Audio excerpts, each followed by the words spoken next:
최근에 확인된 발포 명령 문건 등 5.18과 관련된 군 기록물은 대부분 노무현 정부 당시 국방부 과거사 진상규명위원회에서 확보한 것들입니다.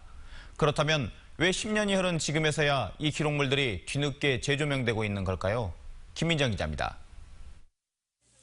노무현 정부 당시 활동한 국방부 과거사 진상규명위원회는 기무사와 국방부, 육군본부 등에서 제출받은 조난자료 1,300여 건, 4만 6천 페이지를 군으로부터 확보했습니다. 최근 공개되고 있는 유사시 발포명령 하달이 등장하는 보안부대 기록이나 계엄군의 실제 실탄 사용량이 적힌 군 기록도 바로 이 위원회 활동으로 이미 10년 전에 확보됐던 것입니다.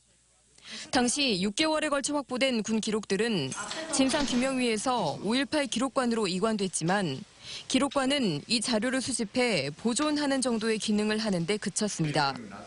그 자료들이 광주로 가서 정확하게 광주의 진실이 규명되기를 바랬던 것이죠. 그런데 그게 10년 동안 그 자료관에 그대로 묵혀 있었다는 건 굉장히 대단히 안타까운 일이라고 생각합니다. 이 자료들이 여전히 군사 기밀이라는 점도 활발한 연구와 적극적 자료 공개가 이루어지는데 걸림돌로 작용했습니다. 이 부분에 대해 진상규명위가 활동을 마치며 5.18에 대한 자료를 기밀 해제하고 공개하라고 국방부에 권고했지만 받아들여지지 않았습니다. 진상규명의 단초가 되어줄 수도 있었을 중요한 군 기록들이 결과적으로는 5.18 민주화운동이 왜곡에 시달리는 도가니에도 광주 안에서 10년간 잠들어 있었던 겁니다.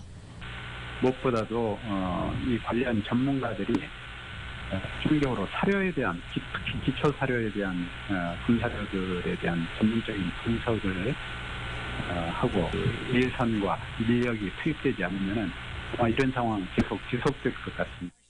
문재인 정부가 5.18 진상규명 의지를 보이며 군 차원의 특별조사가 시작된 가운데 광주 안에서도 그동안 수집한 5.18 자료들을 어떻게 정리하고 연구해야 할지 자성과 논의가 필요한 시점입니다. MBC 뉴스 김민정입니다.